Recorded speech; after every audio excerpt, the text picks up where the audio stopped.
Anna här igen. Vi ska prata om skolbesök. Och som i den tidigare videon där vi pratade om läroplaner så behöver jag alltså bara påminna om att göra en plan tillsammans med läraren, du också. Sen kommer vi till grupphantering, det vill säga hur behöver man egentligen bete sig som bibliotekspedagog med gruppen.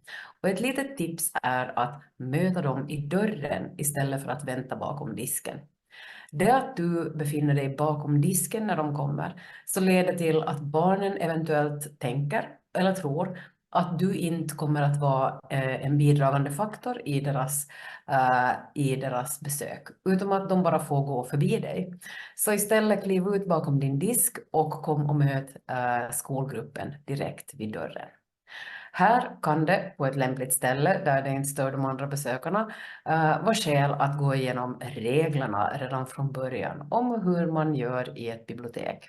Försök att göra det lättsamt och försök att ha så lite begränsande regler som möjligt. Ett tips kan vara att ta med sig en bibliotekskärra med en rad med böcker på. För att på bibliotekskärran visa hur man till exempel hanterar böckerna och deras placering.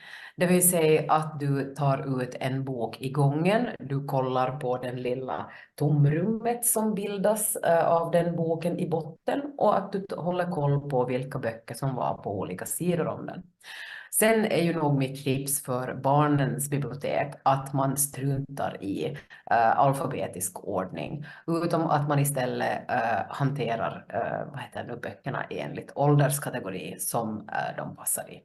Min favoritbokaffär på Åland har den här möjligheten och jag som förälder upplevde att det här var jättegivande för det kurerar samlingen för mig. Det vill säga jag behövde inte titta på hela samlingen utan jag kunde gå direkt till bokhyllan som hade åldern 4 till 6.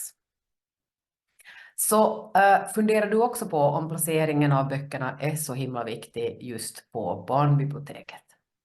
Men för att om du på det sättet vill säkra att de vet hur man gör när man tar ut en bok så anta inte att de vet det utan visa lättsamt om vad som händer när man tar ut en bok. Och att problematiken när man tar ut många böcker blir att man ju då faktiskt har svårt att sätta tillbaka dem där de hörde hem.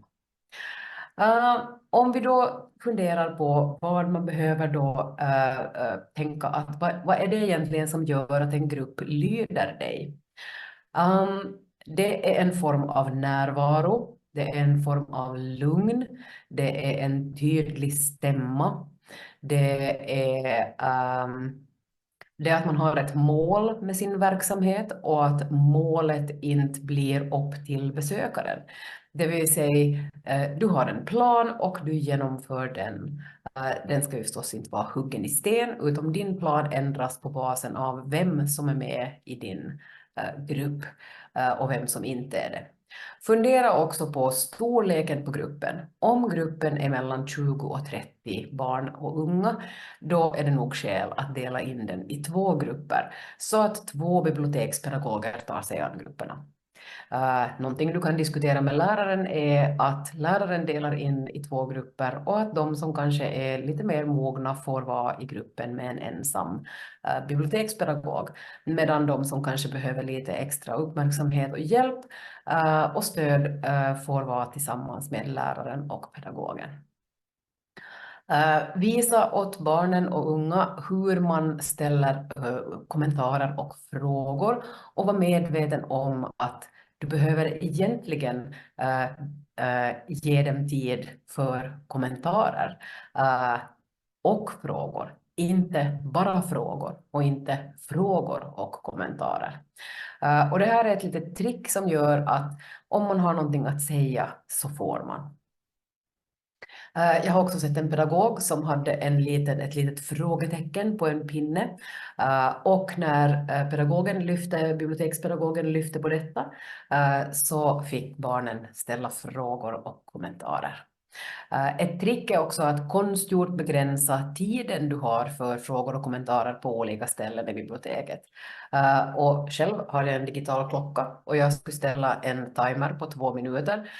Och när den timern har gått så då är frågorna slut. Och då går vi vidare till nästa. Och på det här sättet kan man ju då också påminna om att ställ korta frågor, ge korta kommentarer så att många fler hinner. När man har satt timern 2 gånger ungefär så har barnen lärt sig att man behöver fatta sig kortare. Men det betyder också att du som pedagog behöver fatta dig kort så att inte den ena korta frågan leder till ett väldigt långt svar av dig. Det visar ömsesidig respekt. Sen logistiken. Du behöver fundera på vilket sätt man går igenom biblioteket med den här skolgruppen och beroende på förstås vad målet med det här besöket är. Och när du då går igenom biblioteket så måste du tänka att alla ska rymmas. Och en bra regel som jag tidigare har nämnt är också att vi ställer inte frågor och kommentarer. Att du helt enkelt inte svarar på frågor och kommentarer medan vi går. Av den enkla anledningen att alla ska få ha chans att få höra svaret också och höra frågan. Kom ihåg att det är du som är skaparen av det här, vilket betyder att när man igen rör sig i biblioteket så är det du som ska vänta på att folk dyker upp. Ett tips är ju förstås att man har läraren att gå sist medan du som pedagog går först, eftersom du känner till vart ni ska. Då får man inte så mycket eftersläntrare. Ett till trick är också att inte vänta på de sista, utan att börja prata redan innan, speciellt om det är liksom osedvanligt lång väntetid för någon. Det här leder också till att deltagare helt enkelt inser att för att jag ska hinna fram så måste jag gå lite fortare. Ett till tips är ju att när du som lärare, när du som pedagog går, så igen, så när vi stannar så kan du ha ansvaret som säger att nu måste alla ännu komma lite närmare, eller nu måste alla flytta sig till höger, eller ni där måste flytta er till vänster. Och kom ihåg att inte anstränga din röst, så att hellre få folk närmare, hellre också hitta på någonting kul för att det ska bli tyst. Ett tips när man går med små barn så är ju faktiskt att tänka på sig själv lite som en turistguide. Det vill säga den här turistguiden utomlands med ett litet paraply som inte är uppfällt ens, som visar vart man ska gå. Det här kunde vara en kråka på en pinne, det kunde vara ett mjukisdjur av något slag som du håller ovanför huvudet när ni går så att de också långt bak ser vart ni är på väg. Det här hjälper faktiskt till att hålla fokus också medan man går. Och speciellt om den här kråkan rör på sig lite roligt, eller är det en drake med en svans som pinglar lite roligt. Och på det här sättet så kan man alltså få elever att fokusera även medan de går. Sen kan man också ge elever uppdrag medan man går, men där ska man vara lite försiktig så att det inte sen spårar ur.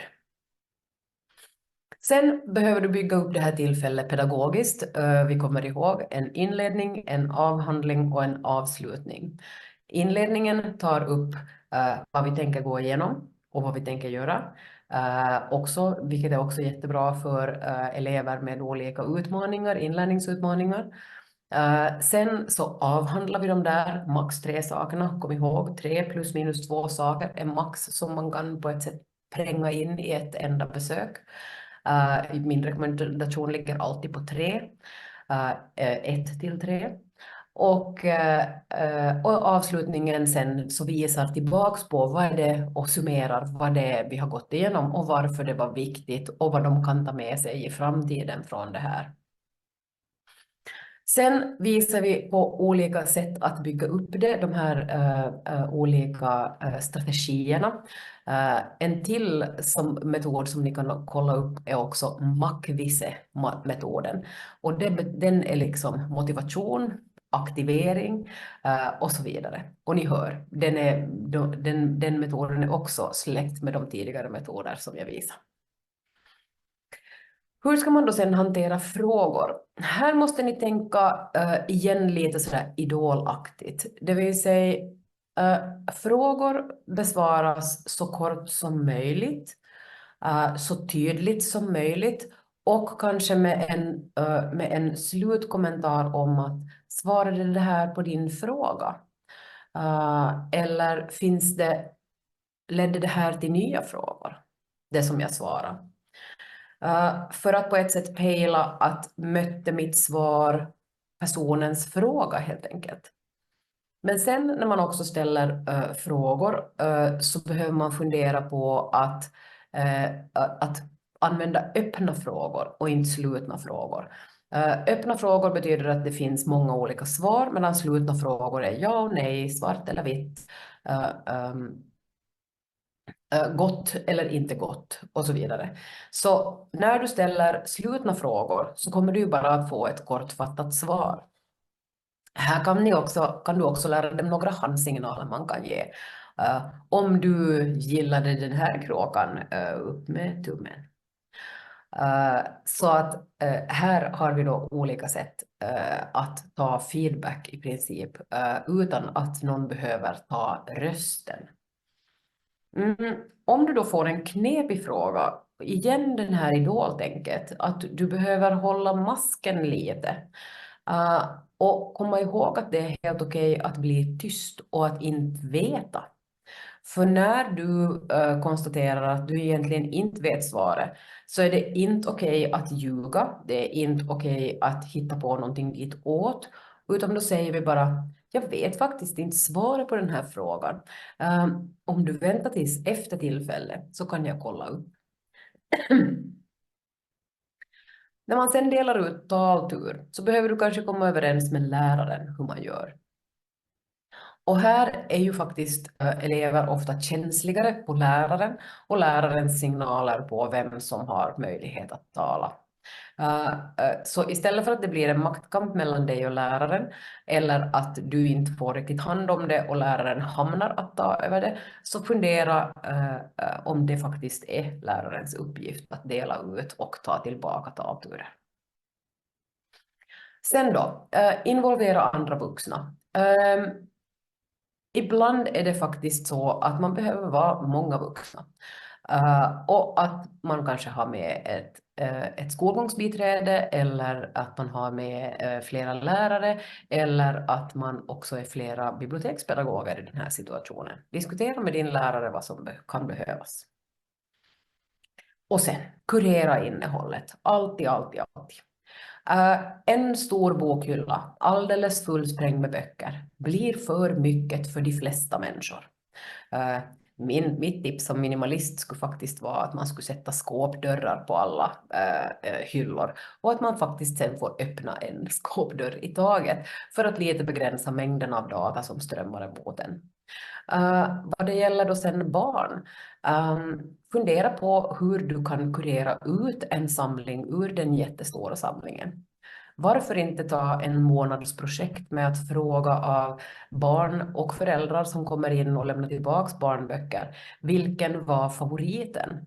Och att kurera ut en samling. Den här samlingen rekommenderas av andra 4-6-åringar. Eller den här samlingen med 5-10 böcker så rekommenderas av andra 10-12-åringar. Och i det skedet så har du faktiskt någonting fantastiskt att ta till. Och där är tipset också att inte bara nöja dig med 10 rekommendationer, för de böckerna tar ju slut vart efter folk sen kanske lånar dem.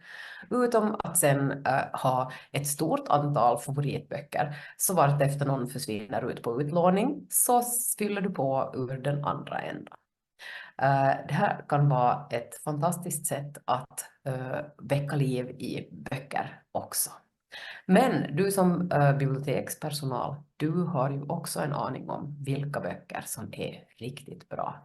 Plockar du ut en samling på 40-50 böcker och har framme 10 stycken i gången. Och vart efter de blir utlånade så sätter du till igen. Så beroende på temat som det här skolbesöket ska ha så behöver du då alltså kanske ha helt enkelt en kurerad samling gällande just det temat som passar åt åldersgruppen i fråga. Sen då, förbjud inte barn att ta ut saker och ting ur hyllorna, för det är egentligen det du vill göra. Om du måste sen efteråt då jobba lite extra för att städa, det är helt okej. Men sätt ramar för den här botaniseringen i hyllor, och speciellt när du har en större grupp. Sen då, ett trick för att barn inte ska leva rövare är ju att planera in en liten bit med rövarskap. Så funderar du också på att hur skulle vi kunna liksom leka rövare här? Kan vi ha jättemycket ljud i 10 sekunder för att sen vara lite tystare under resten av besöket? Eller kan vi nu springa omkring allt vad vi orkar runt hela biblioteket och välja ut en bok och sen komma tillbaka? Det är du som bibliotekarie som vet mer om det här än vad jag gör. Mm. Sen, gör det här lustfyllt. Alltså, igen, kom ihåg, vad är bibliotekets och samhällets idé med att det kommer barn från skolor för att komma till biblioteket? Och det är ju för att vi vill öka på läsning och vi vill öka på lusten i läsning. Vi vill öka på deras förståelse av att man inte behöver alltid betala för saker och ting utan att det finns en sån här sharing. Ibland tycker jag att ni mer och bättre skulle kunna ta upp det här gröna och hållbara med biblioteket. Och sen många gånger också att påminna om att det finns de här digitala samlingarna. För det är vi inte alltid på biblioteket så jättebra att göra. Det vill säga öppna upp för också den här informationssökningen för eleverna. Och hur bjuder du in dem för att komma tillbaka på egen hand? Hur kan du väcka intresse och engagemang? Igen min favoritmening som då är alltså att Edinburgh är staden som har flest dörrar dit man inte vet vart de går. Så hittar du också sådana här koans, det vill säga inom zen så brukar man prata om koan. Och koan betyder alltså att det är en historia utan ett slut som gör att hjärnan går igång och börjar fundera. Så hittar du också sådana gällande ditt bibliotek. Men gör det lustfyllt och gör också informationssökningen mera lustfylld och engagerande. Och hur kan man då göra det? Här har ni nog jättebra idéer på egen hand. Men som lärare kan jag ju säga att när man behöver väcka intresse så få folk att fundera på någonting som ligger nära dem själv. Och vad ligger då nära de här eleverna? Till sist så behöver du komma ihåg det som vi lärare ofta tar upp. Det vill säga att man alltid behöver modulera och ändra på både innehåll, tempo och hela liksom tiden beroende på gruppen. Och det betyder alltså att jag bestämmer inte som lärare exakt hur planer ser ut. Jag har en ungefärlig plan och sen behöver jag fundera, vad är viktigast? Där börjar vi, för att annars så kanske jag får dåligt med tid på slutet. Så man lämnar de mindre viktiga sakerna till sist. För med vissa grupper kommer man till slutet, då gör man det inte. Så ser du också till att du har en ungefärlig plan, men att du inte blir rigid och så fast i din tanke om hur din plan ska se ut, så att du inte kan ändra på den beroende på hur det ser ut. Sen, hur lär man då barn att bli villiga biblioteksbesökare? Det är en stor fråga som ni hamnar att fundera på tillsammans i ert kollegium. Hur får man dem att vilja komma tillbaks på egen hand? Och till sist också kanske en påminnelse om att alla barn kommer ju inte från samma kulturella och språkliga bakgrund, utan vissa barn kommer från andra. Så om du i ditt samhälle har till exempel en stor grupp med ukrainska barn och unga, då är det nog dags att satsa på en liten uppsättning med ukrainska bilderböcker och böcker. Och vad bättre sätt att involvera de här individerna och familjerna i just bibliotekets och kommunens, stadens verksamhet än att just ställa frågor till dem. Så istället för att du googlar dig fram till de mest populära bilderböckerna på ukrainska, så samla data istället från besökarna. Och de får du ofta bättre kontakt med när det just gäller skolbesök. Till sist behöver vi säga någonting om hur man ger kraft till vårdnadshavare och familjer. Och där så vill jag bara påminna om att ibland har vi en förlegad syn på just språk. Och nu citerar jag Cummins 2017 där han säger att vi behöver alltså ge kraft till familjer att våga använda sitt modersmål, både vad det gäller läxläsning och läsning överlag hemma. Det vill säga så att vi inte berövar dem på deras kulturella och språkliga identitet. Och dessutom att fundera på att hur kan biblioteket stödja på det här sättet? Så att var du också medveten om att okej, det är väldigt roligt om ett barn kommer in och har en annan kulturell och språklig bakgrund och vill låna svenska böcker eller finska böcker. Men frågar du också att nog läser de väl på sitt modersmål också. Och ifall du har tips på källor och sånt så ger du dem. Och ifall ni har böcker på det språket så tipsa om dem och ha dem på ett och samma ställe. Och chimären är kanske att man kan tro att det skulle vara bättre, men om vi inte stöder båda språken för att utvecklas samtidigt så berövar vi dem både på ett fungerande modersmål och en fungerande kulturell identitet. Så våga ge dem den kraften. Ett sätt också att ge kraft åt pojkar och deras läsning, för i Finland har vi ett stort glapp med pojkars läsning, så är faktiskt att tipsa fäder om att låna en bok fast de kanske inte läser. Och sättet man jobbar på med det här med så är alltså att man har mannen att sitta i ett hörn gärna med en bok, och inne i boken så kan den här föräldern då alltså ha sin telefon som man då sen tittar och scrollar på, och så låtsas bläddrar man liksom bläddrar fast och bläddrar upp igen och så låtsas bläddrar man. För det att pojkar ser män i deras omgivning läsa så leder bara i sig själv till en ökad läslust. Så vågar ni ge kraft till föräldrar också att låna böcker för att stödja deras barns läsförmåga.